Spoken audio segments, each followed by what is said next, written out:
निकाल लीजिए फटाफट।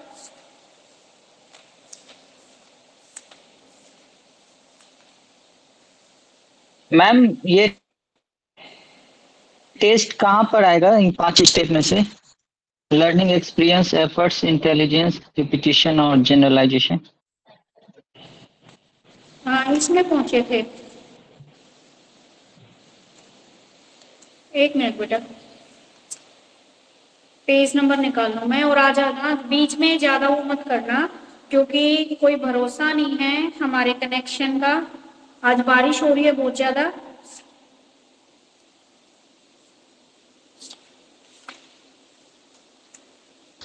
मैम आप हरियाणा से हो? हाँ जी।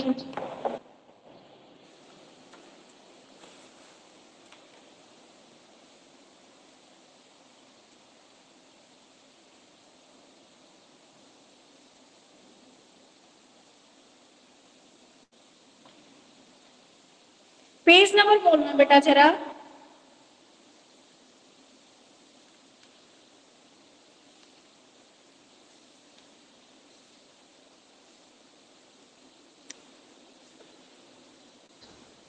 मैम 254 मैम पढ़ा रहे थे ना उस दिन page number constructive. 264। To Hindi medium में पेज नंबर 264।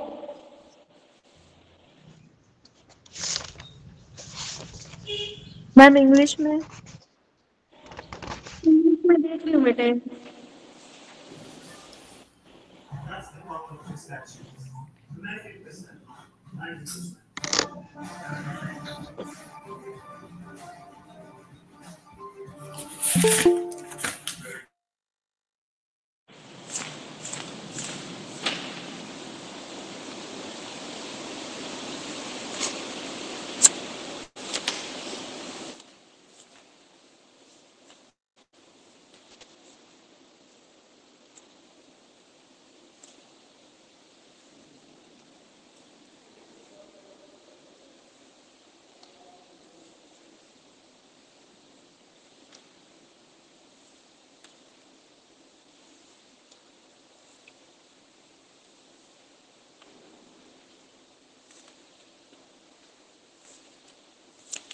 ये भी इंग्लिश मीडियम में किसी को मिल गया हो तो बता दो। मैम 175।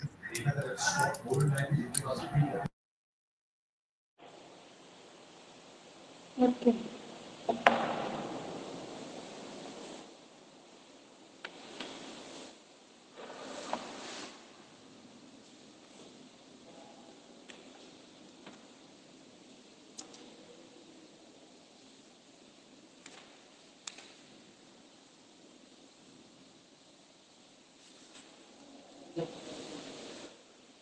कल हमने इनसाइड थ्योरी कंप्लीट कर ली थी। टोलमैन की थ्योरी पे हम आए थे।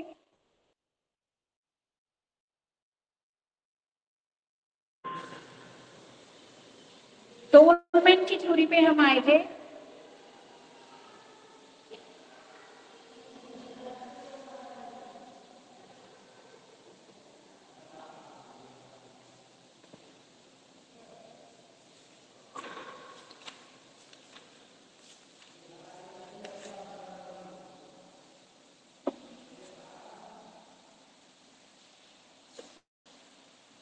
टोलमैन साइन लर्निंग, ठीक है। ये सिद्धांत किसने दिया? हमारा एडवर्ड टोलमैन ने दिया।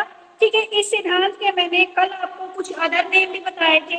इसको हम कॉग्निटिव मैपिंग थ्योरी भी बोलते हैं, लेटेंट लर्निंग थ्योरी भी हम इसको बोल सकते हैं, ऑब्जेक्टिव लर्निंग थ्योरी भी बोल सकते हैं, साइन सिग्निफिकेंट थ्योरी भी हम इसको बोल सकते हैं, एंड एक्सपेक्टेंसी थ्योरी भी हम इसको बोल सकते हैं। ठीक है, यानी कि अलग अलग नाम क्या है? कॉग्निटिव मैपिंग थ्योरी, संज्ञानात्मक मानचित्र सिद्धांत। आगे है आपकी लेटेंट लर्निंग थ्योरी, अव्यक्त अधिगम सिद्धांत। कल मैंने लिखवाया था, इसको नाम लिखवा दिए थे। ऑब्जेक्टिव लर्निंग थ्योरी, उद्देश्य अधिगम सिद्धांत, साइन सिग्निफिकेंट थ्योरी, प्रतीक संकेत महत्व सिद्धांत, एक्सपेक्टेंसी थ्योरी, प्रत्याशा सिद्धांत भी हम इसको बोल सकते हैं। आगे है जो आपका टोलमैन है, जो एक्सपेरिमेंट किया इसका name of the experiment is Tolman मेज एक्सपेरिमेंट। इसका जो एक्सपेरिमेंट था उसका क्या नाम दिया इसने? टोलमैन मेज एक्सपेरिमेंट। टोलमैन का भूल भुलैया प्रयोग इसका नाम दिया। इसने ये प्रयोग किसके ऊपर किया? चूहों के ऊपर किया। ठीक है। दूसरा, चूहों के ऊपर इसने क्या है ये प्रयोग किया? स्किनर द्वारा चूहे पर किया गया प्रयोग। स्किनर ने एक भूखे चूहे को क्या है एक बॉक्स में बंद कर दिया और इस बॉक्स में, भाई टोलमैन वाला हमने कर लिया था पहले, मेरे को ऐसा क्यों लग रहा है? नहीं मैम, नहीं किया था। करवाए थे बट वो कुछ और होगा। मैम आपको मैम, एक्सपेरिमेंट से स्टार्ट करना करवाए था, एक्सपेरिमेंट क्या किया था वो बताना लास्ट में था। मैम आपने आपने करवाया था ओवरव्यू दिया टोलमैन था। को कौन कौन से नामों से जाना जाता है, अच्छा अच्छा अच्छा। सबसे लास्ट बस में। कौन कौन से नामों से जाना जाता है, बस यही करवाया था मैम। बस हाँ हाँ मैम, हाँ यहीं चलो पर चलो। करवाया था आपने। हाँ बस नाम नहीं लिखवाए थे। जी जी मैम। यस मैम, और बस मुझे बताया करवानी है। उसके ऊपर प्रयोग किया है और उसको कुछ भूल भुलैया जैसा कुछ वो बना दिया था। Yes ma'am. देखो टोलमैन ने क्या किया था?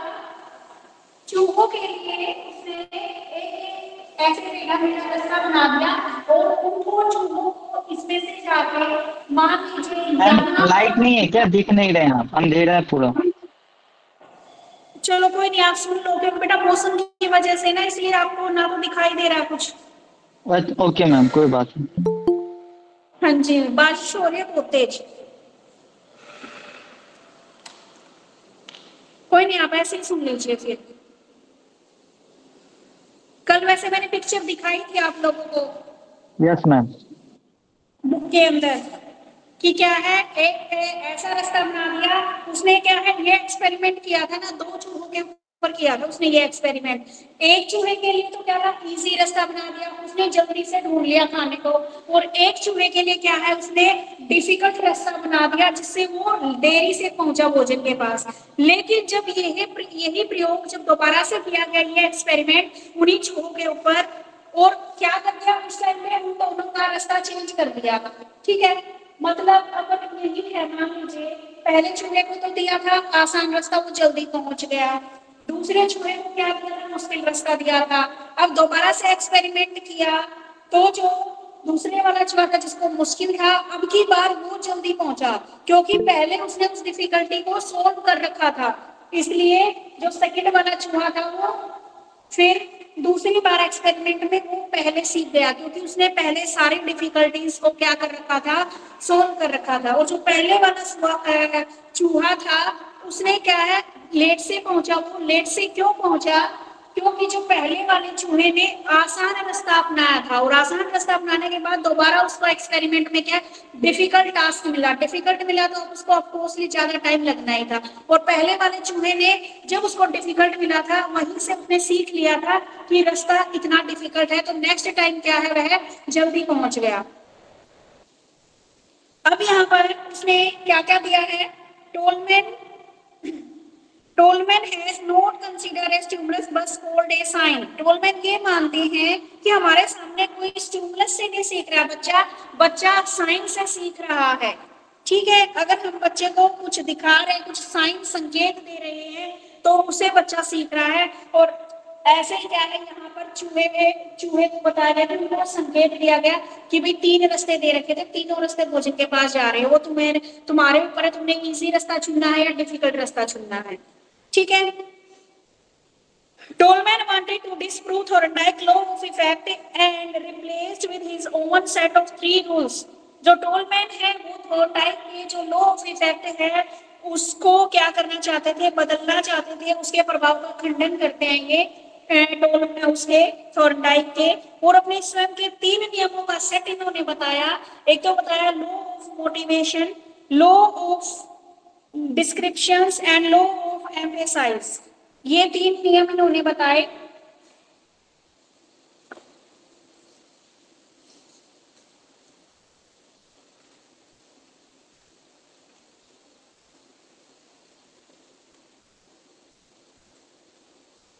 अब इसमें बताया है जो टोलमैन है उसने एक जो प्रयोग था वो चिंपैंजी के ऊपर भी किया। उसने चिंपैंजी के सामने दो बर्तन रखे और दोनों में से एक बर्तन में एक केला रख दिया। जब जब चिंपैंजी को भूख लगी तो उसने सही बर्तन में से केला ले लिया। यहाँ वह इनाम यानी केला उसके आशावादी था। अगली बार एक बर्तन में चिंपैंजी के सामने कुछ पत्ते रख दिए। जब उसे भूख लगी तो उसने केले के लिए तलाश की, लेकिन उसे पत्तियों को नहीं लिया। लेकिन क्या है, उसने केले की तलाश की, केला उसे नहीं मिला, तो उसने जितने भी पत्ते थे उनको नहीं उठाया। यहाँ पर पत्ते उसके लिए इनाम कारणों को नहीं, बल्कि बंदर पत्ते नहीं खाते, क्योंकि बंदर पत्ते नहीं खाते। भाई देखो, जो टोलमैन ने जो चिंपैंजी के ऊपर प्रयोग किया था वो इसने क्या है सक्सेस नहीं माना। उसने करके देखा था पहले चिंपैंजी के ऊपर, लेकिन उसने बाद में जो अपनी थ्योरी में डाला उसने सिर्फ चूहे का प्रयोग डाला कि चूहे को क्या है एक भूल भुलैया वाले रास्ते पर हमने एक इस प्रकार से किया कि भूल भुलैया बना दिया और उसमें से उसको क्रॉस करके जाना था। और 3 अपने नियम दिए इसने। लॉ ऑफ मोटिवेशन, आप क्या है बच्चे को मोटिवेशन दो, यानी कि जितने भी हमारे लर्नर हैं, जितने भी साइकोलॉजिस्ट हैं, वो ये मानते हैं कि जब जानवर सारे काम सीख सकते हैं तो हम तो इंसान हैं, हम क्यों नहीं सीख सकते। ठीक है, तो इन्होंने लॉ ऑफ मोटिवेशन दिया कि अगर हमें थोड़ा बहुत मोटिवेशन मिलता है तो हम काम क्या कर सकते हैं, अच्छे से सीख सकते हैं। लॉ ऑफ एम्फेसाइज, महत्व का नियम, बच्चों को समझाओ किसी भी काम की जो आप उसको सिखा रहे हैं उसकी इंपोर्टेंस समझाओ। ठीक है, तो महत्व का नियम इसने दिया। और लॉ ऑफ डिस्क्रिप्शन, व्यवधान का नियम, यहाँ पर लॉ डिस्क्रिप्शन व्यवधान यानी कि बीच में आप जब भी कुछ सीखोगे तो आपके सामने बीच में समस्याएं आएंगी और हमें उन समस्याओं को पार करते हुए क्या करना है, आगे अपना चलना है। ठीक है, और क्या क्या दिया है भाई टोलमैन ने।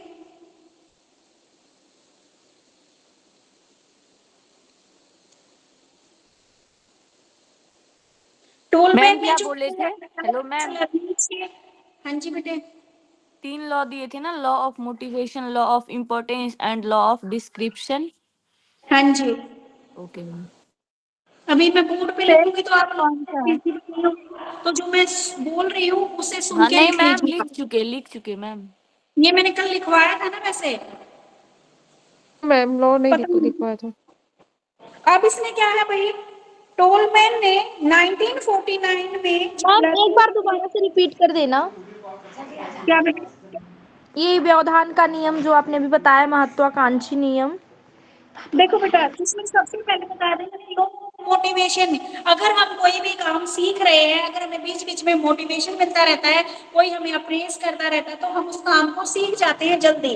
दूसरा है लॉ ऑफ एम्फेसाइज या लॉ ऑफ इम्पोर्टेंस, महत्व का नियम, कि बच्चे को या कोई भी जो सीख रहा है वो क्यों सीख रहा है, क्या महत्व है, क्यों जरूरी है, ये बात भी हमें बतानी चाहिए ताकि अगला जो सीखने वाला है जल्दी सीख पाए। आगे है लॉ ऑफ डिस्क्रिप्शन, व्यवधान का नियम, जब भी हम कुछ सीख रहे हैं तो हमारे सामने बाधाएं जरूर आती हैं और उन बाधाओं को काटते हुए हमें सीखना है। जैसे यहाँ पर चूहे के सामने क्या था भाई, व्यवधान के तौर पर वो भूल भुलैया वाला रास्ता था उसके लिए। अब अभिप्रेरणा क्या थी उसके लिए, भोजन। और जो लॉ ऑफ इम्पोर्टेंस है, लॉ ऑफ एम्फेसाइज वो था महत्व है। अब उसके लिए भोजन का महत्व था क्योंकि उसको खाना चाहिए था, इसलिए क्या उसकी जिंदगी में भोजन महत्वपूर्ण था। और उसी भोजन, वही भोजन क्या उसके लिए मोटिवेटर बना। और बीच में जो भूल भुलैया वाली, उस भोजन को प्राप्त करने के लिए बीच में जितनी भी व्यवधान आई भूल भुलैया वाली, उसने उनको पार किया और लास्ट में भोजन को प्राप्त किया। ठीक है, अब इसने इसके अलावा 6 चीजें और भी बताई हैं, 6 प्रकार की लर्निंग बताई है।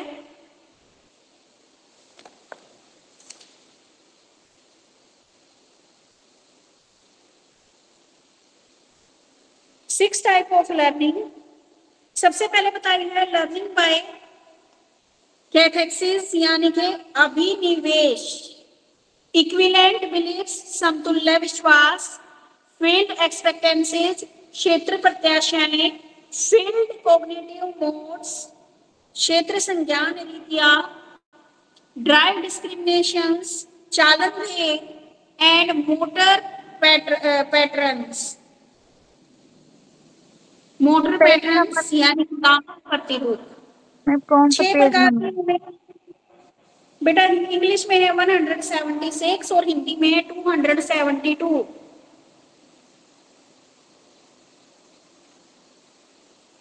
मैम ये सब चीज है क्या चीज मतलब? इसने बताई है ये टाइप ऑफ लर्निंग की 6 प्रकार की लर्निंग है। और इस इंग्लिश मीडियम में इसने एक चीज और भी बता रखा है कि किसी भी लर्निंग में 3 प्रकार के वेरिएबल बताए इसने, डिपेंडेंट, इंडिपेंडेंट और इंटरवेनिंग। ठीक है, 3 प्रकार के वेरिएबल बताए। इंडिपेंडेंट वेरिएबल क्या बताया इन्होंने? Stimuli, past training, psychological status including हमारी फिर एज, मेज पैटर्न और नंबर ऑफ ट्रायल, ये तो बताए इंडिपेंडेंट वेरिएबल।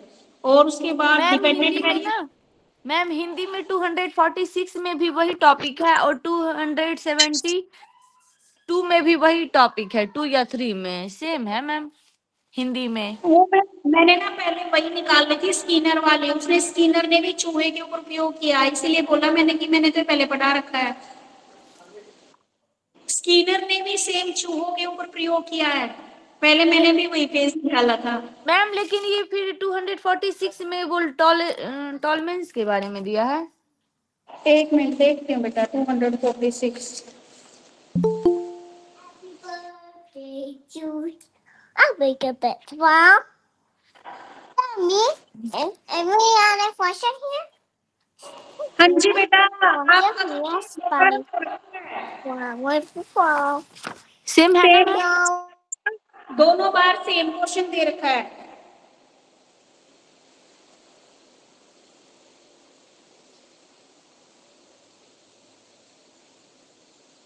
इसने बताया भाई, जो टोलमैन है इंग्लिश मीडियम में, इसने 3 वेरिएबल और बताए हैं। एक डिपेंडेंट वेरिएबल, डिपेंडेंट में बताया गया जो हमारा बिहेवियर है और जो भी रिस्पॉन्स है, being observed and measured. Dependent variable जिनको हम क्या बोल रहे हैं, हमारा बिहेवियर हो गया, जो रिस्पॉन्स दे रहे हैं, जिसको हम मेजर कर सकते हैं। इंडिपेंडेंट में इसने बताया है हमारा इंडिविजुअल वेरिएशन और इन्वायरमेंटल का, ये दोनों चीजें क्या बताई है, इंडिपेंडेंट बताई है। और इंटरवेनिंग में बताया है they are hypothetical construct rather than physical parameters. They are definable and measurable but not observable.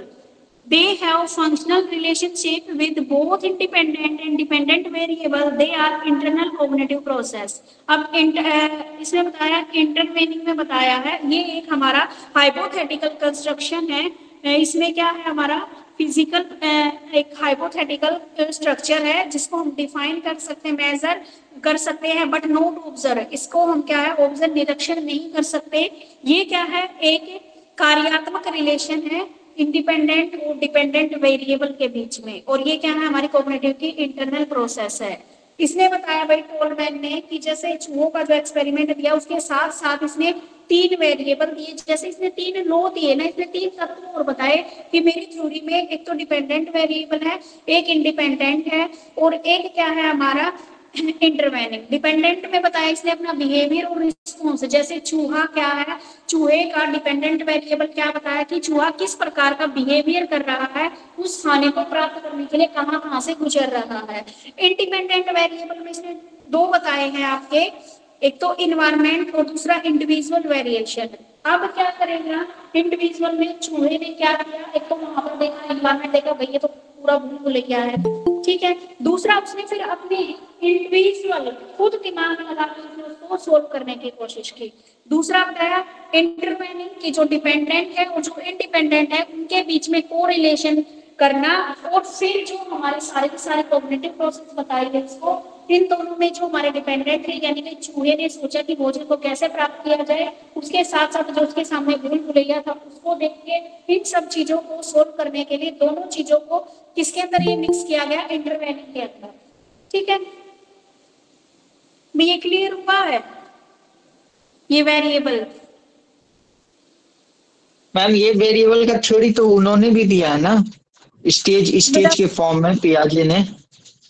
बेटा सबने दे रखा है, सबने सब कुछ दे रखा है इसमें। सच्ची बताऊं सारे बुक पढ़ के ना तुम्हें ये लगेगा हमें तो एक भी थ्योरी नहीं आती।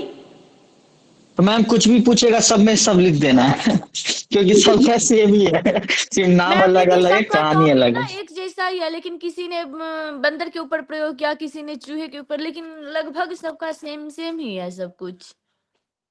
हाँ सबने वही तो बोल रहे हैं, या तो हमें सारी थ्योरी आती है या पूरी बुक खत्म होने के बाद एक भी थ्योरी नहीं आती भाई मैम तो इम्पोर्टेंट मैम बता सकते तो मैम इसका सॉल्यूशन क्या है? है मैम तो इसका सॉल्यूशन क्या है? मैम इम्पोर्टेंट थ्योरीज बता दो।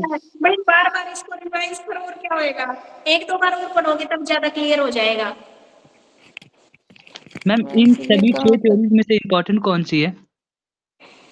अरे भाई इम्पोर्टेंट तो मैं साथ साथ बता रही हूँ, जो आपकी ये लगा लो, एक थ्योरी का क्वेश्चन बनेगा, एक अदर पूरे उसमें से यूनिट वाइज सिलेबस देख लो आप, तीन चार थ्योरी है हर एक यूनिट में, और दूसरा बाकी चीजें हैं, तो एक तो थ्योरी में से बन जाएगा, दूसरा बाकी यूनिट का जो सिलेबस बच गया उसमें से बन जाएगा। मैम इन 6 थ्योरीज में से लाइक बिहेवियरिस्टिक और कॉग्निटिव थ्योरी में से इसमें 3 है और इसमें 3 है, इनमें से कुछ इम्पोर्टेंट है, कोई आइडिया? बेटा वैसे तो सारे इंपॉर्टेंट है, वो या तो ये बोल देगा कि गेस्टाल्टवादी सिद्धांत के बारे में बताइए, जिसमें आपकी लास्ट की 3 थ्योरी जो अब आप कर रहे हो, या फिर ये बोल देगा बिहेवियरिस्टिक थ्योरी को डिफाइन कीजिए। तो बिहेवियरिस्टिक थ्योरी में आपकी वो जो ट्रायल एंड एरर मेथड वाली आई थी, और 2 थ्योरी और थी जिनके नाम मैं भूल गई हूँ, क्लासिकल स्किनर वाली कंडीशन। जो शायद, ठीक है। हाँ जी मैम। या फिर एक क्वेश्चन आपका इसमें से बना देगा, लर्निंग क्या होती है, इसके फैक्टर अफेक्टिंग क्या है, या टीचर का क्या रोल है लर्निंग में, या एक स्टूडेंट का क्या रोल है, ये क्वेश्चन बन जाएगा एक। हाँ जी मैम, वो तो कर लिए। और 4 नंबर में तो ये पक्का है बेटा, ये जो कोग्निटिविज्म है ना आपका, कंस्ट्रक्टिविज्म, हाँ जी हाँ जी, ये 4 नंबर का टॉपिक है, कंस्ट्रक्टिविज्म वाला। ठीक है मैम। अब अपनी थ्योरी पे, अब ये पढ़ते पढ़ते मुझे सारी थ्योरी एक जैसी लगने लग गई। मैम यार इसको ये कर सकते हैं कि 3 डायमेंशन में बांट दिया जाए, जैसे हमारा कॉग्निटिव हो गया जिसमें हम मेंटली सोचते हैं, और दूसरा फिजिकल हो गया, और तीसरा हमारा सोशल इन्वायरमेंट फैक्टर हो गया, तीनों में करके इसको डिस्टिंग्विश कर दिया जाए। ऐसे थोड़े ना होगा, सबका हाँ। नाम दिया हुआ है तो उसके अकॉर्डिंग होगा ना। नाम नहीं दिया रहता तो अपने अकॉर्डिंग कर लेते, लेकिन नाम दिया हुआ है तो उसी के अकॉर्डिंग करेंगे ना। मैम मैं तो जैसे- 2-3 देखो आप थ्योरी में मान लीजिए उसका जो एक्सपेरिमेंट है उसमें तो आप कुछ एक दो बातें ऐड कर सकते हो, लेकिन जो चीजें उसने दी हैं, जो रूल्स दिए हैं, जो प्रिंसिपल दिए हैं, उसमें हम कोई चेंज नहीं कर सकते बेटे। मैम मैं 3 कर ले रहा हूँ अपने अकॉर्डिंग, अगर वो आ गया तो ठीक है, नहीं तो कोई और क्वेश्चन अटेम्प्ट करेंगे। चलो देखो बेटा सुनो, कुछ चीजें तो ना आपको सुन के क्लियर हो जाएंगी। सुन के ही तो कंफ्यूजन हो रहा है मैम। मैम क्लियर तो हो जाती, फिर मिक्स हो जाता है सारा। बेटा एक बार आप अभी पढ़ोगे, एक बार आप घर पे पढ़ोगे, एक बार फिर पेपर के टाइम पढ़ोगे, तब हो जाएंगे क्लियर। देखो एक बार में तो कोई भी चीज, कई चीजें ऐसी होती है इजी जो जल्दी समझ में आ जाती है। अब जैसे ये थ्योरी है, थ्योरी आपस में हमारी मिक्सअप होने लग रही है आप लोगों के, इस वजह से डिफिकल्ट लग रहा है। बाकी डिफिकल्ट तो कुछ भी नहीं है, सबने जानवरों के ऊपर ही एक्सपेरिमेंट किया है। वही तो प्रॉब्लम है मैम, किसी ने जानवरों पे किया होता, किसी ने इंसानों पे किया होता तो नहीं रहता ना। मैम आंसर का तो नहीं प्रॉब्लम, बस प्रॉब्लम है कि सामने वाला वो क्या सोच के चेक करेगा, क्योंकि हम लोग तो एक ही आंसर लिखने वाले हैं। आपको ना सिर्फ अपने थॉट लिखने हैं, सामने वाले का क्या पता कैसा है, सामने वाले के अकॉर्डिंग थोड़ी ना लिखना है आपको तो जो क्वेश्चन में दे रखा है उसके अकॉर्डिंग लिखना है। अब आ जाओ अपनी इस पे आ जाओ थ्योरी पे, मेरे इसका नहीं पता फोन कब भूल जाए क्योंकि बारिश चल रही है, टॉपिक कंप्लीट करा लेने दो मुझे। आगे है भाई, इसने 6 टाइप दिए हैं लर्निंग के, सीखने के। देखो भाई इसने अपनी थ्योरी में क्या क्या दे दिया, 3 तो इसने वेरिएबल दे दिए, डिपेंडेंट, इंडिपेंडेंट और इंटरवेनिंग। 3 इसने क्या दे दिए, लॉ दे दिए, law of motivation, law of emphasis, law of description, ये 2 बातें दे दी। और तीसरी बात क्या दी है इसने आपकी, 6 टाइप ऑफ लर्निंग इसने बताया है, वो अब हम पढ़ेंगे। लर्निंग बाय कैथेक्सिस इसने बताया है अभिनिवेशन, यह संकल्पना फ्रायड की मोटिवेशन की साइको एनालिटिकल सिद्धांत से ली गई। लेकिन मान लीजिए ये जो लर्निंग बाय कैथेक्सिस, ये इसने कहां से बेस बना के ली है भाई, आपकी जो सिगमंड फ्रायड की मोटिवेशनल वाली थ्योरी थी उससे ली गई है। मोटिवेशनल वाली थ्योरी अभी तक आपने नहीं की है, ठीक है। तो टोलमैन के अकॉर्डिंग जो हमारी लर्निंग है, कोई लक्ष्य प्राप्त करने की प्रवृत्ति है, यानी कि जब भी हम कोई लर्निंग करते हैं तो ये क्या है, हम किसी ऑब्जेक्टिव को प्राप्त करने के लिए ही लर्निंग करते हैं। भोजन के वचन में परिणाम उत्पन्न चालन हमें कचौरी और आइसक्रीम की ओर ले जाती है। पता नहीं भैया इसमें तो ये क्या दे दिया, भोजन के वचन में परिणाम स्वरूप, छोड़ो इसको। तो इसने ये बोला है 6 ऑब्जेक्ट दिए हैं हमारे, connecting for associating basic drive with desired goal with end result of developing performance for certain type of food, drink and specs objects etcetera. इसने बोला है कि ये जो है लर्निंग, इसमें एक तो इसने बोला कि जैसे हमारी साइको एनालिटिकल थ्योरी थी ना, साइको एनालिटिकल थ्योरी में ये बताया था पहले इंसान अपनी बेसिक नीड्स को पूरा करता है। बेसिक नीड्स क्या होगी? रोटी कपड़ा मकान की। जब इंसान की बेसिक नीड पूरी हो जाती है तो वह सेकंड नीड पर चलता है। सेकंड नीड होती है उसको, भाई अब मेरे को रोटी भी मिल गई, कपड़ा भी मिल गया, सर छुपाने के लिए छत भी मिल गई, तो अब मेरी आ जाती है मुझे तो अब गाड़ी खरीदनी है, ये खरीदनी है, ठीक है। उसमें सेकंड में आ गई आपकी, पहले आती है आपकी बेसिक नीड्स, फिर आती है आपकी साइकोलॉजिकल नीड्स, हो सकता है मैं ऊपर नीचे कर दूं, और फिर आती है, जितना इंसान क्या होता है जितनी चीज उसके पास आती जाती है ना, उसको ये होता है मुझे और भी मिल जाए और भी मिल जाए।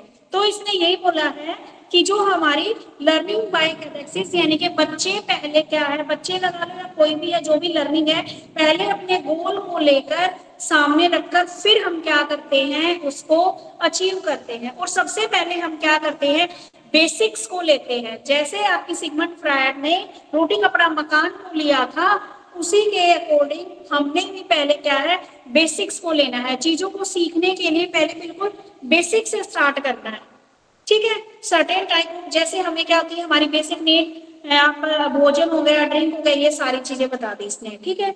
उसके बाद बताया इसने इक्विवेलेंस बिलीव्स। इक्विवेलेंस बिलीव्स में बताया इसने जितने भी हमारे गोल्स होते हैं और ऑब्जेक्टिव्स हैं, उनके मध्य सीखे गए एडजस्टमेंट से है जो व्यक्ति को अपने ऑब्जेक्टिव्स की ओर बिहेवियर संपन्न करते हैं। जिस प्रकार एक बच्चे को गोल्ड मेडल प्राप्त होता है, यह प्यार एवं प्रशंसा के समतुल्य है।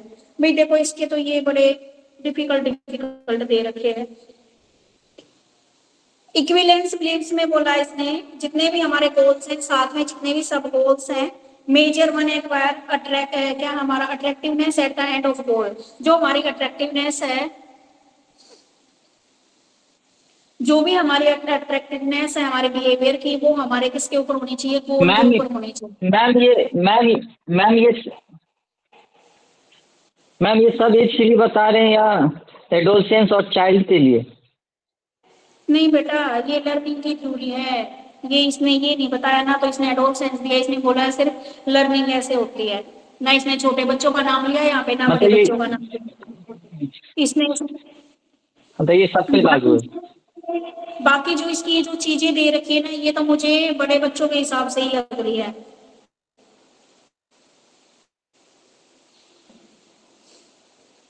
अब है आपका इक्विवेलेंस बिलीफ। इसने बोला है कि समतुल्य विश्वास हमें सबसे पहले अपने गोल के ऊपर ही अपना ध्यान क्या रखना चाहिए, अपना अट्रैक्शन है, जो भी आकर्षण, अपने गोल जब तक हमारा गोल खत्म नहीं हो जाता उसी के ऊपर रखना है। और हमें जब तक बच्चा क्या है एक मेडल प्राप्त नहीं कर लेता, ठीक है, जब तब तक उसका ध्यान अपने गोल के ऊपर रहता है। और जब वह मेडल प्राप्त कर लेता है तो वह किसके इक्विवेलेंस हो जाता है, फिर उसके पेरेंट्स किससे प्यार करते हैं, लोग उसकी प्रशंसा करते हैं। बस ये बताया है। उसके बाद बताया इसने field expectancies, acquisition of set of gestalt internal map enable that individual to route himself based on their internal map. Field expectancies में इसने बताया है कि संसार में जो होता है एवं किससे क्या होता है के बारे में संज्ञान है, कैसे होता है, किससे होता है, संसार में जो होता है, ये सारी बातें बताई है इसने। ये आवश्यक रूप से कि पूर्व में टोलमैन ने साइन एक्सपेक्टेशन कहा था और सभी प्रकार से नॉलेज इसके अंतर्गत आते हैं। जब हम एक स्थान से दूसरे स्थान पर जाने के लिए रास्ता सीखते हैं तो हम ये सीखते हैं कि किस उपकरण का उपयोग किस लिए किया जाएगा, तब तक क्षेत्र प्रत्याशाओं का निर्माण करते हैं। और ये फील्ड एक्सपेक्टेशन ऑब्जेक्टिविटी संसार के साथ एक्सपीरियंस द्वारा विकसित होती है। इसने बोला भाई फील्ड एक्सपेक्टेशन में इसने ये बात बताई है कि संसार में जो होता है कैसे होता है, किससे होता है। मान लीजिए एक आप नए जगह पर जा रहे हो, एक स्थान से दूसरे स्थान पर, तो फर्स्ट टाइम आप कैसे पहुंचे, या तो हम किसी से पूछते हुए पहुंचे हैं या फिर हमने क्या है मैप का सहारा लिया है, तो ये सारे किसको बता रहे हैं, आपकी फील्ड एक्सपेक्टेशंस को बता रहे हैं। आगे आपका field cognitive models, learning is influenced by way that perceptions, memories and inference function. Learning किससे प्रभावित होती है, हमारे परसेप्शन से, यानी कि हमारे नजरिए से, हमारी मेमोरी से, और जो भी हम फंक्शन कर रहे हैं उनसे। आगे बताया इसने derive discrimination, learning to discriminate between competing और मोर रिफाइंड ड्राइव्स। जो हमारी लर्निंग है उसमें क्या होता है, परिचालन वेगन, जो भी हमारे अलग अलग प्रकार के जितने भी डिराइव्ड होते हैं, एक या दो से ज्यादा हमारे अंदर डिराइव हो सकते हैं, उनके बीच में डिस्क्रिमिनेशन, भेदभाव हो सकता है। जैसे एक तो डिराइव होता है हमारा सोना भी हमारी एक डिराइव है, खाना खाना भी, ठीक है। इसने बताया है जो हमारे डिराइव है, जैसे भूख, पशु भूख एवं प्यास में अंतर करते हैं। ये कुछ साक्ष्य हैं जो लर्निंग अभिनिवेश सीखने में घनिष्ठ रूप से संबंधित है, जिसकी डिमांड लक्ष्य वस्तुओं से संबंधित होती है। इसने बोला है कि जब भी हमारी लर्निंग होती है तो बीच में हमारे जितने भी डिराइव होते हैं उनमें भी डिस्क्रिमिनेशन होता है, उनमें भी भेद होता है। मान लीजिए आप कुछ काम करने लग रहे हैं, आप पढ़ रहे हो तो आपको नींद आ रही है, ठीक है, या फिर हो सकता है कि आपको प्यास लग रही है, या फिर हो सकता है कि आपको भूख लग रही है पढ़ते वक्त। आगे आपके मोटर पैटर्न्स, इसमें है learning and refinement of sensory motor skills, यानी कि जब भी हम सीखते हैं तो हमारी सेंसरी मोटर स्किल्स का भी इसमें यूज होता है, यानी कि हमारे हाथ, नाक, कान, त्वचा, सबका क्या हो रहा है, किसी भी चीज को सीखने में यूज हो रहा है। ठीक है भाई 6 टाइप की इसकी जो लर्निंग है, बिल्कुल भी मजा नहीं आया पढ़ के। ठीक है, देखो एक बार फिर से क्लियर करवाने की कोशिश कर रही हूँ। टोलमैन ने क्या है 6 प्रकार की लर्निंग दी है। एक तो बोला है कि लर्निंग बाय कैथेक्सिस, यानी कि हम अपनी बेसिक जो नीड होती है उससे सीखते हैं। ठीक है, बेसिक नीड्स या बेसिक से हम सीखते हैं। इसने यहाँ पर फ्रायड की जो मोटिवेशन वाली थ्योरी ली है, जिसमें टोलमैन ने भी यही बोला है कि अगर हमें कोई भी लक्ष्य प्राप्त करना है तो सबसे पहले हमें क्या करना पड़ेगा, जो हमारी बेसिक नीड्स हैं उनको ध्यान में रख के हमें अपने लक्ष्य को प्राप्त करना है। दूसरा बोला है इक्विवेलेंस बिलीव्स। इक्विवेलेंस बिलीव, जब भी हम अपने गोल को अचीव करते हैं, तो मान लीजिए मैंने गोल अचीव कर लिया तो मुझे इक्विवेलेंस में, मान लीजिए मुझे मेडल मिला है तो मुझे उसके बदले ही क्या मिल रहा है, अपने घर वालों से प्यार मिल रहा है, पड़ोसियों से मेरी प्रशंसा हो रही है। ठीक है, तो ये क्या है, किसी भी सीखने के लिए ये जरूरी है। कोई बच्चा सीख रहा है, अगर उसको बोल दे वाह बेटा तू बहुत अच्छा काम कर रहा है, उसकी प्रशंसा कर दे, तो बच्चा क्या है उस चीज को ये बोलेगा हाँ भाई मेरी तो कोई चल, तो बच्चा भी क्या है सीखेगा। आप करके देखना, अगर कोई बच्चा काम नहीं करता ना, आप उसको बोलो आप नहीं कर सकते नहीं कर सकते नहीं कर सकते, तो दिमाग में फिट कर लेगा मैं नहीं कर सकता। अगर कोई बच्चा है बिल्कुल भी काम नहीं करता, अगर आप डेली उसको बोलोगे ना हाँ बेटा आप तो बहुत अच्छा कर रहे हो, आप कर लोगे, तो एक दिन वो बच्चा भी काम करना शुरू कर देगा। तो इसने यही बोला है इक्विवेलेंस बिलीफ, जब भी हम कोई काम करते हैं तो उस काम के समतुल्य हमें प्यार और प्रशंसा भी मिलनी चाहिए।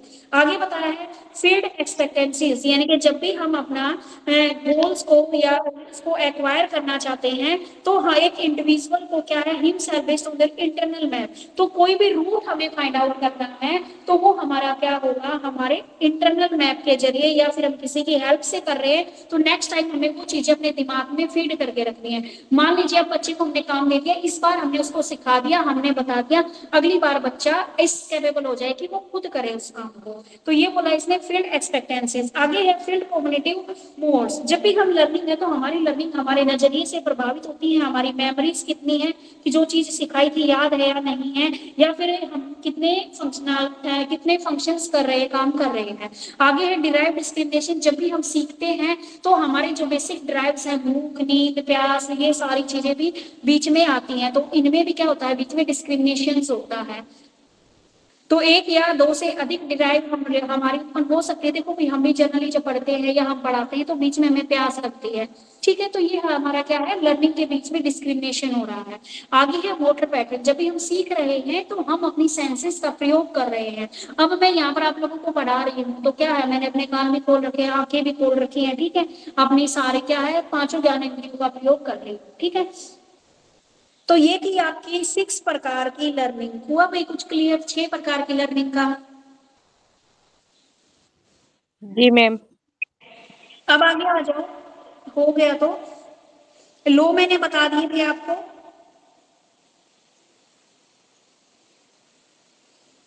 ये ना इसमें डिस्क्रिप्शन लिखा हुआ है, डिस्क्रिप्शन है बेटा ये। आपके में जो फर्स्ट लो है law motivation, law of emphasis, और थर्ड लिख रखा है लो ऑफ डिसरप्शन लिखा है। ये डिसरप्शन, ये डिस्क्रिप्शन है।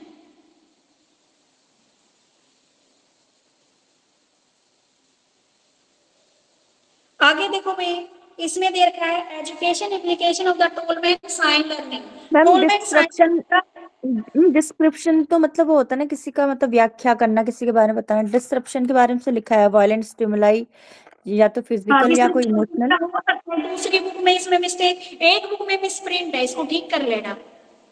हाँ क्योंकि डिस्क्रिप्शन और डिस्क्रिप्शन का तो मीनिंग अलग अलग हो जाता है ना। ठीक है, मेरे को ठीक करना पड़ेगा। इस वाली बुक में है जो, इसमें गलत लिख रखा है। एक बार मैं साथ साथ कर लूं, नहीं तो फिर मैं भूल जाती हूँ। नेक्स्ट टाइम फिर यही पढ़ाऊंगी।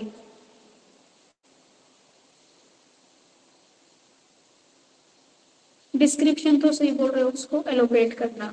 आगे देखो भाई, टोलमैन की साइन लर्निंग की क्या क्या एजुकेशन इम्प्लीकेशंस हैं, कि एजुकेशन में किस किस प्रकार ये फिट हुई है।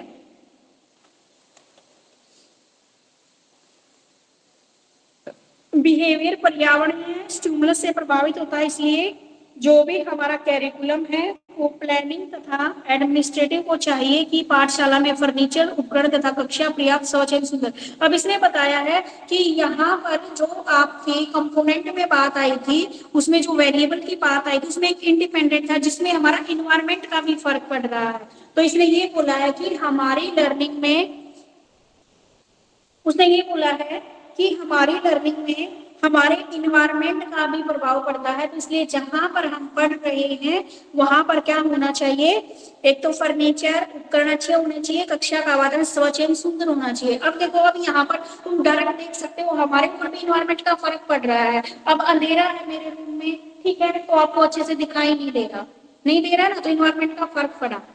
आगे है व्यवहार शारीरिक चालनों से भी, यानी कि जो हमारे जो मोटर एक्टिविटीज की जो बात आई थी यहाँ पर, उससे भी प्रभावित होता है। ठीक है, यहाँ पर है बिहेवियर शारीरिक डिराइव से भी प्रभावित होता है। जैसे विद्यालय में कैंटीन और मध्यकालीन भोजन की व्यवस्था की जानी चाहिए। आगे है बालक का बिहेवियर उसकी उम्र और मैच्योरिटी से भी प्रभावित होता है। ठीक है, जैसे जैसे बच्चा मैच्योर होता जाएगा उसका अंडरस्टैंडिंग लेवल क्या है, बढ़ता जाएगा। और हेरिडिटी भी हमारे बिहेवियर को प्रभावित करती है, इसलिए क्या है, इसके फैक्टर्स का भी टीचर को मालूम होना चाहिए। नेक्स्ट पॉइंट बताया है पहले से विद्यार्थी ने क्या क्या सीखा है, पहले क्या आता था और अब क्या क्या सीखा है। यदि अध्यापक इसका ध्यान रखकर टीचिंग करेगा तो निश्चित ही लर्निंग प्रभावी रहेगी। बिहेवियर सक्रिय एवं चयनात्मक होता है, अतः अध्यापक को विद्यार्थियों को एक्टिव बनाना चाहिए और कैरिकुलम में ऐच्छिक विषयों की संख्या भी ज्यादा रखी जानी चाहिए ताकि विद्यार्थी उनमें से अपनी क्षमता अनुसार एवं रुचि के अनुसार विषय का चयन कर सके। टोलमैन यह बताते हैं कि बिहेवियर अध्यापन योग्य होता है तथा अध्यापक को चाहिए कि वह यह मानकर चले कि विद्यार्थी को सभी लर्निंग सिखाए जा सकते हैं। ठीक है, टोलमैन ने ये बोला है कि जो हमारा बिहेवियर है वह लर्निंग योग्य है और टीचर को भी ये मानकर चलना चाहिए कि हर एक बच्चा सीख सकता है। बिहेवियर स्टिमुलस रिस्पॉन्स पर आश्रित होता है किंतु यह यंत्रवत नहीं होता, इसलिए यदि एक ही स्टिमुलस से अलग रिस्पॉन्स प्राप्त हो तब चिंतन नहीं होना चाहिए। अध्यापक को मध्यवर्ती, भाई बहुत सारे पॉइंट दे रखे, पढ़ लेना इनको, एजुकेशन इम्प्लीकेशंस के। शिक्षार्थी का क्या बताया गया है, संज्ञान रीतियों का उपयोग करना और शिक्षार्थी को लर्निंग के लिए प्रेरित करना। जो भी क्या है मैम टोलमैन के अंदर ही है, करना। क्या बोल रहा हूँ माँ? मैम टोलमैन थ्योरी के अंदर ही है। हाँ, ये टोलमैन थ्योरी के दे रखा है मैम, लेकिन ये छोटे बच्चों के लिए नहीं है। ये सब जो टॉपिक दे रखा है वो तो बड़े बच्चों के लिए है। हाँ जी, इसमें कुछ नहीं लिखा, ना छोटा लिखा ना बड़ा लिखा। ठीक है, तो ये थी आपकी टोलमैन की थ्योरी। अब एक लास्ट थ्योरी रहती है हमारी इसमें, एल्बर्ट बंडूरा की। मैम पेज नंबर बता दीजिए मैम। बेटा पेज नंबर तो मुझे भी ढूंढना पड़ेगा, मुझे तो ये पता है इस टॉपिक में 3 थ्योरी थी, 2 हम कर चुके हैं। एक तो इनसाइड लर्निंग थ्योरी जो कोहलर ने दी थी, जो चिंपैंजी के ऊपर किया था प्रयोग। दूसरी ये थी हमारी टोलमैन की थ्योरी, ठीक है, जो चूहे के ऊपर किया है प्रयोग। और तीसरी है इसमें हमारी सोशल लर्निंग थ्योरी, जो एल्बर्ट बंडूरा ने दी है। एक बार निकाल लूं मैं कहाँ पे है। मैम एक हल थ्योरी लिखा हुआ है, HULL। नहीं ma'am, Brunner's discovery learning theory था तीसरे में। मैम ब्रूनर्स है मैम। हाँ, हाँ, ब्रूनर कॉग्निटिव के अंदर ब्रूनर्स था लास्ट। एक हाँ मिनट देख, बंडूरा की या ब्रूनर की है? हाँ, ब्रूनर की है ब्रूनर बेटा, डिस्कवरी लर्निंग। सॉरी, यस मेरे को मैम। लगा एल्बर्ट बंडूरा की सोशल थ्योरी है। मैम हल थ्योरी पढ़ा दी क्या? नहीं बेटा, एच यू अभी नहीं आया है हल थ्योरी। आ तो गया मैम, अभी आपने समझाया जस्ट थोड़ी देर पहले टोलमन को। टोलमन के बाद ही तो वो पेज है। नो मम्मा, टोलमन के बाद पेज नहीं है। टाइप ऑफ लर्निंग मैम पढ़ा है आपने टोलमन का, फिर एजुकेशन इम्प्लीकेशन पढ़ा हाँ है हाँ टोलमन है, का। इसमें हल का सिद्धांत हाँ, हल का कुछ 277 नहीं पेज किया है में। बेटा, मैंने हल की थ्योरी नहीं करवाई है। ये सिलेबस में होगी तो ही समझना, अगर नहीं होगी तो इसको स्किप कर देना। और अभी सिलेबस में सिर्फ इनसाइटफुल लर्निंग आई है, टोलमैन साइन लर्निंग आई है, और ये है ब्रूनर की डिस्कवरी लर्निंग। अभी मैं ये देख रही हूँ ब्रूनर की डिस्कवरी लर्निंग कहाँ पे है। और मैम एक मेरा ये था कल से डाउट कि ये जो टेस्ट जो लेते हैं बच्चों का, वो किसके स्टेप के बीच में आएगा? लर्निंग एक्सपीरियंस, एफर्ट्स, या इंटेलिजेंस, या रिपीटिशन, या जनरलाइजेशन? कहाँ पे ये लाई करेगा मैम टेस्ट? कौन सा टेस्ट बेटे? जैसे मान लीजिए आपने मेरा टेस्ट लिया एग्जाम में, तो वो किस में आएगा मैम? मैम 254 है ब्रूनर्स का सिद्धांत। 254 हो गया कुछ। बेटा मैंने आपका टेस्ट लिया तो मैं आपका इवेल्युएशन करके देखूंगी कि भाई आपको कितना समझ आया है, कितना नहीं आया है। उसमें आपके मैं देखूंगी कि आपके दिमाग में आपने कितना सीखा है। साइक्लो कॉग्निशन से रिलेटेड हो गया ये आपका। नहीं वो नहीं मैम, जैसे आपने बताया था ना, फर्स्ट स्टेप लर्निंग होता है, दूसरा एक्सपीरियंस, तीसरा एफर्ट्स, इंटेलिजेंस, फिर रिपीटिशन एंड जनरलाइजेशन। तो मैम मेरा टेस्ट कहाँ पे आएगा? एक मिनट एक मिनट एक मिनट। अच्छा, ये आप पिछले पेज वाले बोल रहे हो, जो सबसे पहले लर्निंग सिचुएशन बताया था, फिर पिछले वाले एक्सपीरियंस, फिर इंटेलिजेंसी, फिर एफर्ट, फिर हमारी एफर्ट लगाई, और रिपीटेशन एंड पहले एफर्ट्स जनरलाइजेशन। बताए थे मैम, पहले एफर्ट्स बताए थे कल, फिर इंटेलिजेंस था। ठीक है बेटा।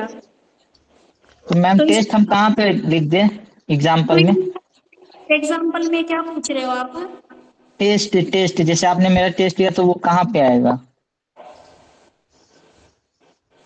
मैंने आपका टेस्ट लिया, ठीक है, चलो इसके ऊपर आप एक एग्जांपल देख रहे हो। मैंने टेस्ट बोल दिया आपका, तो आपकी वो लर्निंग सिचुएशन क्रिएट हो गई वहां पे।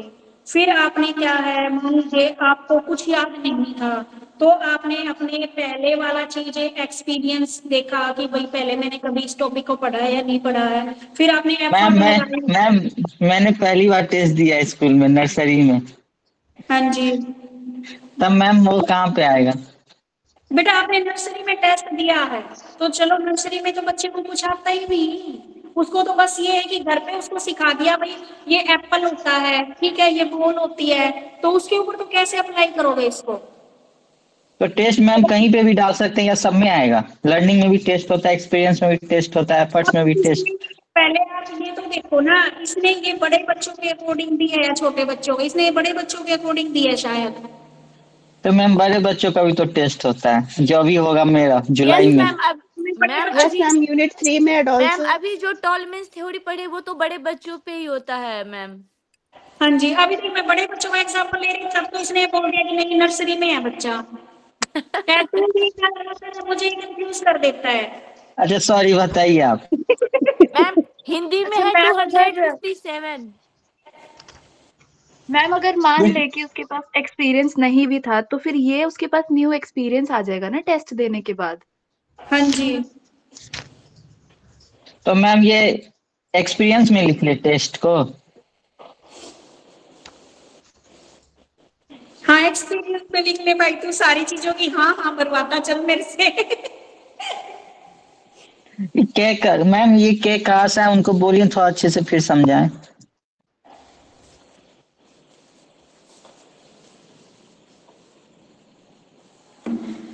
समझा दूंगी बेटा इसको भी। क्या समझाऊं इसमें, बता पहले। क्योंकि मैम टेस्ट मुझे जहां तक लगता है वो कंफ्यूजन हो रहा है कहाँ पे आएगा। क्योंकि टेस्ट और रिकॉर्ड जो होता है ना मैम, जैसे मान लीजिए आपने टेस्ट दिया तो उसके बाद मुझे रिकॉर्ड रखना अरे होगा ना, मैंने कितना अच्छा परफॉर्मेंस पहले तो किया। मेरे रोशन मेरी भी सुन ले। यहाँ पर आपको किस चीज की टेस्ट देने के लिए नहीं, यहाँ पर आपको लर्निंग की बात की जा रही है कि हमें आपको इस तरीके से सिखाना है। तो वही सिखाने मैम, के बाद ही आपका टेस्ट होएगा। तो मैम लर्निंग का ही एक मेथड होता है ना टेस्ट। जैसे आपने कुछ मेरे को पढ़ाया तो आपको कैसे पता चले मैंने लर्निंग जो किया वो सही किया है, तो उससे आप तो मेरे वो से मेरा पूछिएगा। इवैल्यूएशन में आएगा बेटा, वो फिर मेरा इवैल्यूएशन में आया, मैं इवैल्यूएट करके देख रही हूँ कि जो मैं सिखाने की कोशिश कर रही थी वो बच्चे सीख पाए हैं या नहीं सीख पाए हैं। तो मैम ये तो लास्ट में लिखा है ना, रिपीटिशन एंड जनरलाइजेशन। जनरलाइजेशन हम कब करते हैं, जब हम किसी को जान जाते हैं, तब जाके हम एक जनरल परसेप्शन निकालते हैं और उसके बेसिस पे फिर से हम एक्सपीरियंस करते हैं, फिर से एफर्ट डालते हैं और अपनी इंटेलिजेंस का इसमें इस्तेमाल होता है करते हैं। Repetition, repetition and generalization. जब तक आप उस चीजों को नहीं समझ पाते हो तब तक आप रिपीट करते चलो। तो इसमें टेस्ट की बात नहीं बोली रोशन है। टेस्ट तो जब आपकी लर्निंग हो जाएगी उसको चेक करने के लिए लिया जाएगा, वो आपके इवेल्युएशन में आएगा। अब यहाँ पर बात हो रही है कि हम किसी को किस तरीके से सिखा सकते हैं। तो मैम सिखाने के प्रोसेस में टेस्ट नहीं आता है, बस वो पूछ रहे हैं हाँ या ना में। अच्छा अब मैं नहीं तेरे आता है भाई। को बेटा मैं ऐसा करूं, मैं पढ़ाने की छोड़ देती हूँ और तू मेरे को ना ब्रूनर थ्योरी का टेस्ट दे दे एक बार बिना पढ़े। दे देगा? नहीं दे सकता ना, क्योंकि वो चीज तुमने पढ़ी नहीं। पहले इसमें बात चल रही है कि हमें सिखाना किस तरीके से है।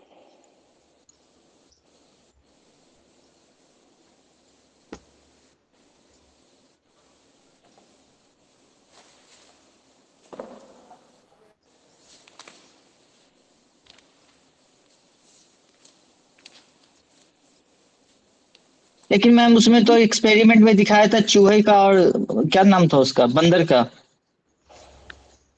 उनसे प्रैक्टिस करवाया तभी तो निकल के आया कि उनको जो लर्निंग मिला वो बंदर को या वो लंगूर को जो भी था मैम, वो तो भाई वो टेस्ट देख किया गया हमारे ना। लिए, देख एक बात बताओ, वो हमारे लिए एक्सपेरिमेंट था लेकिन उनके ऊपर हमने वो एक्सपेरिमेंट किया ये देखने के लिए कि वो सीख रहे हैं या नहीं सीख रहे। और फिर हमने वो टेस्ट करके हमने उनके ऊपर करके देखा, उनको थोड़ी ना पता कि उनका टेस्ट लिया जा रहा है। फिर हमने एक नियम निकाला कि भाई इस तरीके से भी सीख सकते हैं। फिर हमने सिखाया अपने बच्चों को। आप ये देखो कोई भी टेस्ट किया जाता है ना, वो कभी भी इंसान के ऊपर नहीं किया जाता। कोरोना की वैक्सीन लगी थी, पहले एनिमल्स के ऊपर ही टेस्ट हुआ था, सीधा इंसान के ऊपर टेस्ट नहीं हुआ उसका। आप फिर रहे हो कि टेस्ट टेस्ट टेस्ट नहीं, उसने सिर्फ लर्निंग करने के लिए एक्सपेरिमेंट किया और फिर निकाला कि इस तरीके से हम लर्निंग कर सकते हैं। तो मैम जैसे आपने बताया तब कुछ चीजें इनहेरिटेंट आता है जिसको हेरिडिटी बोलते हैं, तो हेरिडिटी के अंदर जो मैम कुछ चीजें हम जो ऑटोमेटिकली सीखते हैं मैम। नहीं पहले आप पढ़ाइए, आपका सर दर्द हो रहा है, लास्ट में पूछ लूंगा। दूसरा थोड़ी पढ़ाई आपकी। भाई रे, मैं तो भाई किसी को इसके जवाब आते हो तो बता दो।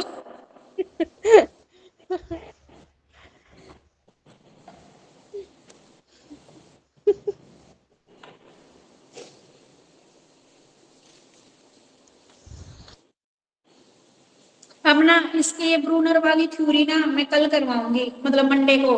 अब इसका इजी टॉपिक ले लेते हैं हम। ये तो फिर ये तुम्हारी सारी थ्योरी मिक्स हो जाएंगी, फिर बोलोगे मैडम जी ये टेस्ट वो टेस्ट। अब जैसे ये रोशन को नहीं क्लियर हो पा रहा,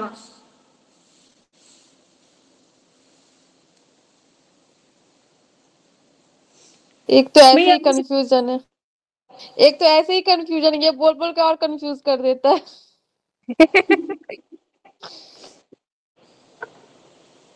भाई अब देख ले। अब हम आपने एक बार अपनी बुक में फर्स्ट वाला पेज निकाल के देखो, यूनिट 3 में लर्निंग वाला टॉपिक कर लिया है हमने। फिर दूसरा टॉपिक था पर्सपेक्टिव ऑन ह्यूमन लर्निंग, जिसमें हमने थॉर्नडाइक की क्लासिकल और ऑपरेंट कंडीशनिंग तीनों थ्योरी कर ली है। कॉग्निटिविस्ट में हमने insight learning, Tolman sign learning theory हो चुकी है। आगे जो कंस्ट्रक्टिविज्म है ये वाला टॉपिक रहता है, ब्रूनर की डिस्कवरी लर्निंग रहती है। लास्ट का जो 2 टॉपिक है कि रोल ऑफ लर्नर का क्या रोल है डिफरेंट पर्सपेक्टिव में, और टीचर का क्या रोल है, ये भी हम कर चुके हैं। अब इजी टॉपिक बचते हैं या तो ये concept and principle of each perspective and their applicability in different learning situation, या फिर relevance and applicability of various theories of learning of different kind of learning situation, कि किस प्रकार उपयोगी। तो ये इसमें से लास्ट के जो 3rd और 4th है, लास्ट से 3rd और 4th, इनमें से कोई एक टॉपिक कर लेते हैं, क्योंकि अब एक और थ्योरी करवाऊंगी ना तो मुझे लग रहा है कि मेरा ही मिक्सअप हो रहा है सारा। थ्योरी मंडे को करवाऊंगी नेक्स्ट। रेलेवेंस कर लेते हैं मैम, रेलेवेंस एंड एप्लीकेबिलिटी। हाँ ठीक है, तो ये ढूंढो कहाँ पे है ये टॉपिक।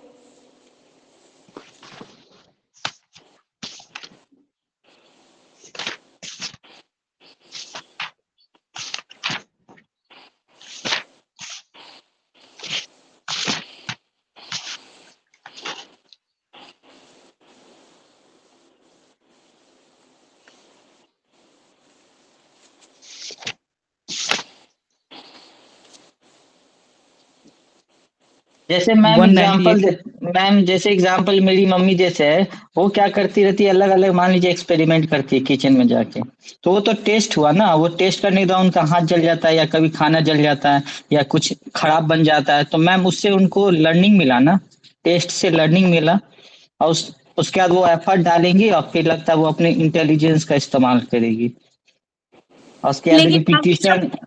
एक मिनट, आगे जब ये चीज उसने टेस्ट करके देखा है, उसका वो एक्सपेरिमेंट है, लेकिन आपको क्या करेगी, वो लर्निंग करवाएगी इस चीज की, सिखाएगी आपको। तो इसका मतलब मैम टेस्ट पहले होगा फिर लर्निंग होगा और फिर एक्सपीरियंस आएगा। भाई टेस्ट तो उनके लिए ना जो परफॉर्म करना चाहते हैं उस चीज को। तो मैम जिंदगी में कुछ भी तो पहली बार ही हुआ होगा ना, तो उसको टेस्ट ही कहेंगे ना, तभी तो लर्निंग आएगा, लर्निंग से टेस्ट थोड़ी ना आएगा। हाँ ठीक है जैसे बेटा, हाँ मैं जी रोशन, अरे देखो, पहले टेस्ट सीखेंगे ही तब आएगा, तब मुझे भी नहीं, ऐसा पहले लगता है। पहले लर्निंग आएगा, सीखेंगे तब तो टेस्ट करेंगे। कुछ आएगा ही नहीं तो कैसे किचन में जाएंगे बनाने के लिए? कुछ तो आता होगा तभी तो एक्सपेरिमेंट करेंगे ना। कुछ आएगा ही नहीं तो फिर वो बिल्ली और वो कैसे जो एक्सपेरिमेंट? चूहे को टेस्ट नहीं अरे लिया हम ना, लर्निंग नहीं कराया किचन के ना, बारे उनको में ही डायरेक्ट टेस्ट किया किचन ना, के बारे में एग्जाम्पल दिया ना, उसको तो हम वेट करना। बता रहे हैं कि कुछ आएगा, कुछ सीखे रहेंगे तब तो हम कुछ बना पाएंगे। कुछ सीखे रहेंगे ही नहीं तो हम कैसे बना पाएंगे? एक बात बता, तेरी मम्मी ने एक्सपेरिमेंट करके देखा, तो सबसे पहले तेरी मम्मी को भी तो आपकी नानी ने सिखाया होगा ना पहले। हाँ, कुछ तो आएगा तभी तो एक्सपेरिमेंट करेंगे। कुछ आएगा ही नहीं तो फिर कैसे एक्सपेरिमेंट करेंगे? मैम कुछ दाल मैम बना जैसे जैसे मैम दाल जैसे बनाने आए, सुनो सुनो, दाल बनाने आएगा तब तो उसमें एक्सपेरिमेंट करके, मतलब और अच्छे तरीके से ढंग से दाल मखनी या कुछ भी, जब दाल आएगा ही नहीं बनाने के लिए तो फिर कैसे बनाएंगे आगे का? तो कुछ आएगा, सीखेंगे तभी तो आगे बढ़ सकते हैं ना। हाँ पहले एक्सपेरिमेंट हुआ ना कि कैसे करना है, उसके बाद तो लेकिन सीखेंगे, वो फिर फिर तो लर्निंग आएगी। इंसानों के लिए था ना, कि उसको पता है कि उसका टेस्ट लिया जाएगा या फिर टेस्ट के थ्रू वो दे सकती हैं। लेकिन जानवरों को तो पता नहीं था ना, कि जब वो टॉलमेंस या कोई भी मतलब एक्सपेरिमेंट किए तो उनको तो पता नहीं था ना कि टेस्ट मेरा लिया जा रहा है। हाँ, वो खाने के बारे में पूछा तो वो मैं बता रही हूँ ना। मैम मुझे लगता है छोटी बच्ची लोग को आग आग क्या है, उसके बाद जाल क्या मैम है, ये पता नहीं मैम चलता, वो लर्निंग के हीट ऊपर करने एक का और बाद ही स्टेप पता लिख दे चलता है मैम, कि ये लर्निंग के जाल ऊपर एक है, नया ये स्टेप लिख नमक दे, है, टेस्ट। ये गरम है बोल। मैम पेज नंबर तो पहले 194 है, एक्सपेरिमेंट बालाजी आएगा। English medium. 194 हिंदी मीडियम में कौन सा पेज नंबर है?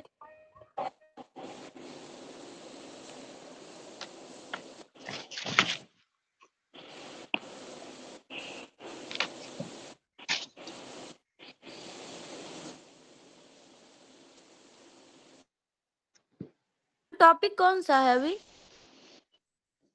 तो टॉपिक ये है बेटा, एप्लीकेबिलिटी ऑफ जितनी भी थ्योरी की है इनकी अलग अलग डिफरेंट लर्निंग सिचुएशन के अकॉर्डिंग। इसमें क्वेश्चन देगा what do you understand by principle of learning, जो भी हमने सीखे हैं उनको किस प्रकार अलग अलग लर्निंग सिचुएशन में हम उनको उपयोग कर सकते हैं, कैसे कर सकते हैं, उसको डिस्क्राइब करना है। मैम लर्निंग थ्योरीज की इम्प्लीकेशन जो है 198 पे है। ये 94 पे भी तो ये है बेटा। नहीं मैम 94 पे वो है एप्लीकेबिलिटी ऑफ लर्निंग सिचुएशन। हाँ, एप्लीकेबिलिटी जो दे रखा है वो लर्निंग सिचुएशंस की एप्लीकेबिलिटी है मैम, और 198 पे लर्निंग थ्योरीज का है कुछ शायद। हाँ जी हाँ जी हाँ, दो टॉपिक है ना बेटा, इसमें दो टॉपिक है आपके। एक तो जो आपने अभी बताया ना लर्निंग थ्योरी वाला है, और दूसरा टॉपिक ये है अलग अलग लर्निंग सिचुएशन वाला। Yes ma'am. प्रिंसिपल वाला, concept and principle of each perspective. तो ये 17 क्वेश्चन बिल्कुल सही निकाला है मैंने 194 पे। मैम हिंदी मीडियम में बालाजी से बताइएगा। बेटा हिंदी मीडियम में तो मुझे ये ढूंढ रही हूँ, अभी मिलेगा तभी तो बताऊंगी। रोल ऑफ स्टूडेंट का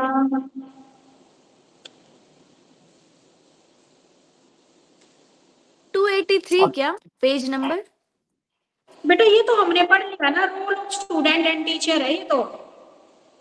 अच्छा मैम, इस बुक के अंदर कौन से लर्निंग की बात की गई है, थ्योरी वाली या प्रैक्टिकल वाली? भाई हम तो थ्योरी पढ़ रहे हैं अभी तक तो सारे। यस मैम, ये टॉपिक पढ़ा हुआ है फिर। नहीं बेटा, आपकी में ये टॉपिक नहीं दे रखा, हिंदी मीडियम में नहीं दे रखा, इंग्लिश में दे रखा है। What do you understand by principle of learning and describe the applicability of the different learning situation. अलग अलग लर्निंग सिचुएशन में कैसे क्या। अब देखिए प्रिंसिपल ऑफ लर्निंग है हमारी जो education psychologist and pedagogists have identified several principles of learning, also referred to the law of learning, which is generally applicable to the learning process। भाई हमारे कुछ साइकोलॉजिस्ट थे, कुछ पेडागोजिस्ट थे, जिन्होंने क्या है हमें लर्निंग के कुछ सिद्धांत दिए हैं और कुछ लर्निंग के कुछ लॉ, कुछ नियम लागू किए हैं, ठीक है, और उनको जनरली एप्लीकेबल किया है हमारी लर्निंग प्रोसेस में। These principles have been discovered, tested and used in practical situation। ये जो प्रिंसिपल है कैसे खोजे गए हैं भाई, कुछ टेस्ट करके, कुछ एक्सपेरिमेंट करके, और फिर इनको प्रैक्टिकल सिचुएशन के अकॉर्डिंग यूज करके फिर इन्होंने इन प्रिंसिपल को क्या किया है।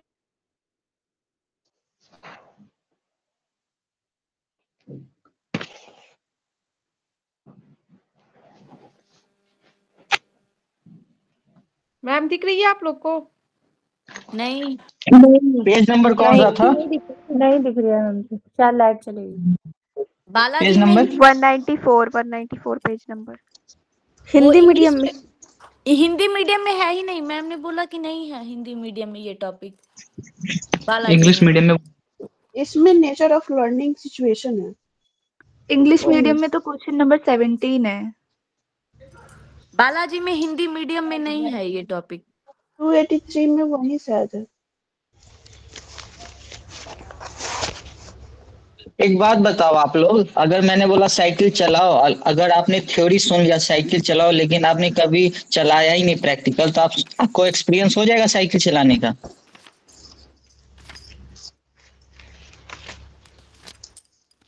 नहीं हो पाएगा रोशन जी। तो मैम बोलती है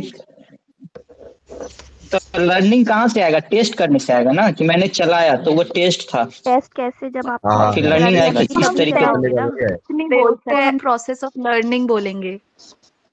हाँ, प्रोसेस ऑफ लर्निंग बोलेंगे।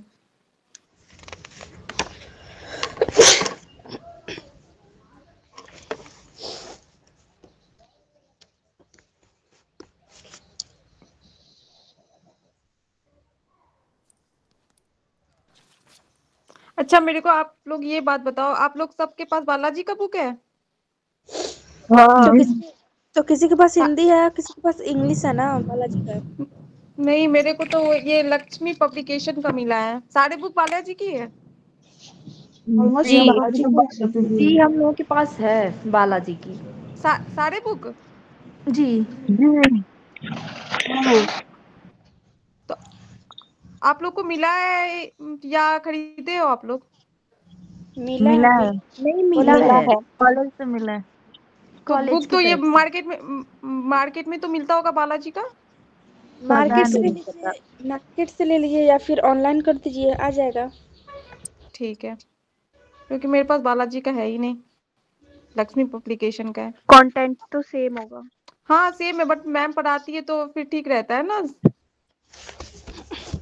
लेकिन अभी जो मैम पढ़ा रही हैं वो इंग्लिश मीडियम से भी पढ़ा रही हैं और हिंदी मीडियम से भी पढ़ा रही हैं। जैसे कि लेकिन हिंदी कुछ टॉपिक ऐसे हैं जो इंग्लिश मीडियम में बालाजी में हैं, और कुछ टॉपिक ऐसे हैं जो इंग्लिश मीडियम में वो हिंदी मीडियम में नहीं है, सेम पब्लिकेशन में। वही हाँ ना तो बोल रही हूँ। बट मैम बुक से पढ़ा रही है तो फिर इजी रहेगा ना उसी बुक से पढ़ना। लेकिन जो मैम जिस बुक से पढ़ा रही है ना, उनका वो इंग्लिश और हिंदी दोनों है, क्योंकि वो तो सिर्फ एक ही से पढ़ा रही है ना, और हमारे हाँ पास तो हाँ थोड़ा ही डिफरेंट होगा ना। हाँ, तो किसी के पास इंग्लिश का हाँ है। तो थोड़ा थोड़ा डिफरेंट रहता है, बाकी सब एक ही रहता है। जैसे कि अभी मैम बता के गई है कि वो जो हिंदी मीडियम का है बालाजी पब्लिकेशन से, इसमें वो जो बताई है कि वो चैप्टर नहीं है और इंग्लिश में है। हाँ तो बस थोड़ा ही डिफरेंट है। तो फिर हिंदी वाले उसको कैसे मतलब पढ़ेंगे? जैसे कि एग्जाम देने गए, वो क्वेश्चन पूछ दिया और हिंदी वाले जो है वो नहीं पढ़ पाए, तो कैसे लिख पाएंगे उसको? ऑनलाइन अरे देख लो बुक आप वो। में ही है, देखो ना बुक में ही है, इधर उधर है, थोड़ा सा ढूंढने हम में लोग मिल जा रहा है। हम लोग हर मेन इम्पोर्टेंट क्वेश्चन सब है वो कर लेंगे ना, हाँ तो हाँ ठीक हाँ। रहेगा ना।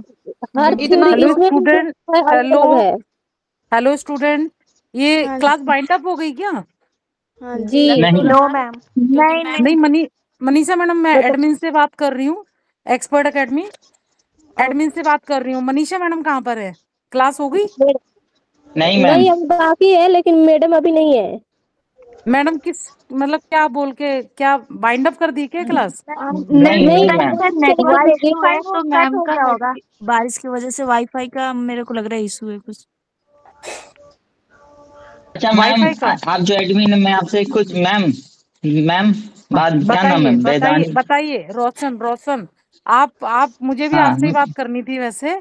आप क्लास में मैम, डिस्टरबेंस एक बहुत क्वेश्चन करते पहले हो। जवाब दीजिए। मैम एक रोशन आप क्वेश्चन पूछ रहा हूँ। अच्छा बताइए, अच्छा, पहले आपके जवाब दीजिए। बताइए। अच्छा अच्छा मैम, जैसे कि अभी जो मैम जो मुझे पढ़ा रही हैं, हम्म, वो नॉलेज हम ले रहे हैं या लर्निंग ले रहे हैं मैम? नॉलेज ले रहे हो, नॉलेज भी ले रहे हो, लर्निंग दोनों चीज कर रहे हो। तो नॉलेज के मैम बिना लर्निंग कैसे कर सकते हो? तो भाई, तो मैम नॉलेज मैंने अभी लिया, जैसे मैम जो भी पढ़ाई वो नॉलेज हो गया। हम्म और हम्म जब एग्जाम में बैठूंगा तो वो टेस्ट हो गया। और टेस्ट जब रोशन मैंने दिया तो मुझे समझ में आया रोशन कि मैम आई यहाँ नो। मेरी कमी है, तो वो लर्निंग हो गया ना।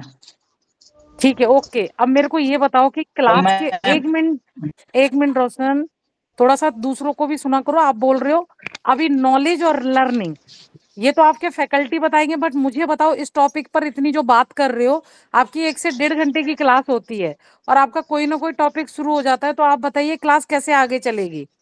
सिलेबस तो ऐसे कंप्लीट नहीं होगा ना, क्योंकि आप देखो आपके ग्रुप में कम से कम 200 बच्चे हैं। 200 बच्चे के अंदर सिर्फ मुझे, जो जब भी मैं बैच में रहती हूँ तो मुझे एक रोशन और 1-2 स्टूडेंट के आते हैं। थोड़ा क्लास को फिनिश होने दिया करो, उसके बाद आप जैसे वांटेड क्वेश्चन जो आपसे सिलेबस से रिलेटेड है वो क्वेश्चन पूछा करो। आप ये चीज वो चीज, ये तो आप खुद भी नेट से सर्च करो। अब आप देखो ना, अभी यहाँ पे टॉपिक क्या चल रहा है, आप लेके बैठे हो लर्निंग और नहीं मैम, अच्छा नॉलेज। एक सेकेंड। अच्छा अच्छा अच्छा हम्म अच्छा अच्छा, अब ठीक मैम आपने हर बोल क्लास दिया। में अब मेरी डिस्टर्बेंस प्लीज 2 मिनट करते हैं। सुनिएगा। एक अरे सेकेंड भाई मैम, अब रोशन, मेरी 2 मिनट सुनिएगा। आप ही की तो सुनते हैं, पूरे एक बच्चे आप ही पहले की 1 बात मिनट सुनते सुनिए। हैं। अच्छा अच्छा मैम अच्छा, एक सेकेंड इरिटेट सुनिए हो मैम। जाते हैं हम लोग। मैम सुनिए मैम, 1 सेकेंड मेरी अब सुन लीजिए, फिर आप बोलिएगा। फर्स्ट बताइए यूनिट है, बताइए उसमें है। बताइए। अच्छा मैम, फर्स्ट यूनिट उसमें है ग्रोथ एंड डेवलपमेंट, ठीक। हम्म ग्रोथ और डेवलपमेंट के बाद सेकेंड यूनिट है अंडरस्टैंडिंग इंडिविजुअल डिफरेंस, ठीक है मैम। थर्ड यूनिट में आपको theoretical perspective to enhance learning among. तो यूनिट 3 के अंदर मैम पूरी की पूरी जो थ्योरी है ना, वो पूरी की पूरी थ्योरी टिकी हुई है एक शब्द के ऊपर जिसको लर्निंग कहते हैं। अगर मैंने इस लाइन को और इस वर्ड को अच्छे से अगर डीपली समझ गया तो मेरे लिए बहुत इजी हो जाएगा गो थ्रू करना। टोटल कितना क्वेश्चन है? यूनिट 3 में 11 क्वेश्चन है। अगर मैंने लर्निंग ही को अच्छे से जान गया तो मैम मेरे लिए तो पूरी की पूरी यूनिट 3 बच्चा जैसा हो जाएगा। बस मुझे याद क्या करना होगा, 2-3 थिंकर्स के नेम और 2-3 पॉइंट्स याद करने होंगे। क्यों इसलिए मैंने इतना जोर डाला है क्योंकि मैम पढ़ना और रोशन, लेकिन आप एक क्लास में कोई ना कोई टॉपिक लेके जोर ही डालते हो तो फैकल्टी, अगर आपका कोई क्वेश्चन है तो क्लास खत्म होने के बाद फैकल्टी से अपना क्वेश्चन पूछ लो, समझ लो। नहीं मैम से मैं नहीं मैम से पूछ लेता हूँ। नहीं जाते ऐसे वैसे नहीं मैम से नहीं मैम सुनिए मैम से पूछता हूँ। मैम बोलती है कि पूछो, तो बाकी नहीं पूछ रहे हैं मैम, उनको कोई दिक्कत नहीं आता, वो लोग अच्छे रोशन आप क्या कहना चाह रहे हैं कि 200 बच्चे पढ़ नहीं रहे, इंटेलिजेंट नहीं है, सिर्फ आप ही पढ़ रहे हैं बस? सुनते नहीं ये चीज बाकी को आता होगा मैम, मुझे नहीं आता इसलिए पूछ अरे नहीं बाकी समझ रहे हैं कि हमारी 1.5 घंटे की क्लास है तो पहले हमें सिलेबस को कंप्लीट फैकल्टी को कराने दिया जाए। बीच में अगर एक टॉपिक को आप छेड़ते हो तो बीच में वो बहुत आगे तक वो फिर क्लास रह जाती है ना, ये अलाउड नहीं है क्लास के अंदर।